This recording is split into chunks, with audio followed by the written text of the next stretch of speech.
We're at the last week of our series on breakthrough, and we started out with just the conviction that we know God is good. Many times when we desire breakthrough, or when we find ourselves in a space where we need a breakthrough, it's so easy for us to start asking questions, which I think is fine. I don't think God is in any way, shape, or form bothered by our questions, and that's fine too, because we want meaning, we want understanding.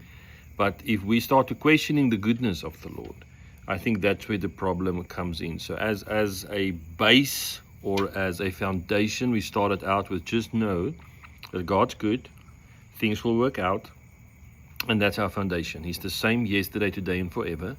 And then the first part that we could play in breakthrough is just by looking at what we have. We looked at the widow with some of the flour and the oil she had that physically wasn't enough, but when she offered that to the Lord, it became enough.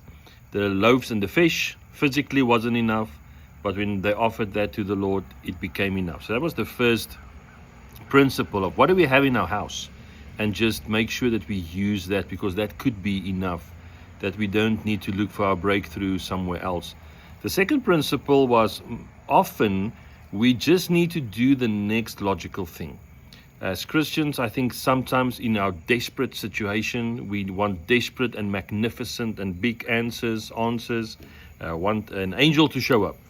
But what if your breakthrough is there by just doing the next logical thing? And we spoke about Saul, how he just went to look for his donkeys, which in that season and context was economic crisis.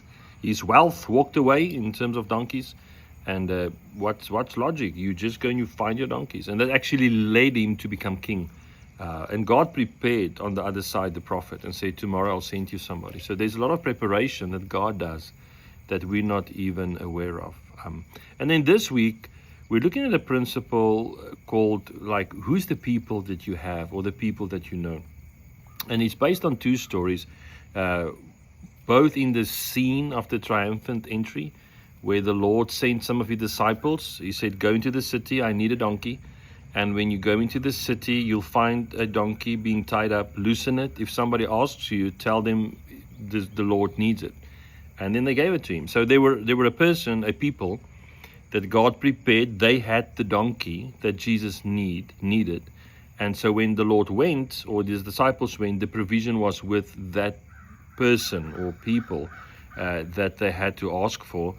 In the same vein, another story of where the Lord said to his disciples, go into town, you'll find a man with a pitcher, follow the man with the pitcher, and the house that he enters, go into that house and say, the Lord has need for a room to take the Last Supper. And it was very interesting, that room was already prepared. So I don't know how the Lord spoke to that family or that person, but that room was ready, and they had to just find the man with the pitcher. So sometimes our breakthrough is in finding the men, the women, the group, the network that's got the pitcher. Who's the people in your network that God has already put in your path that you can sit and have a conversation with?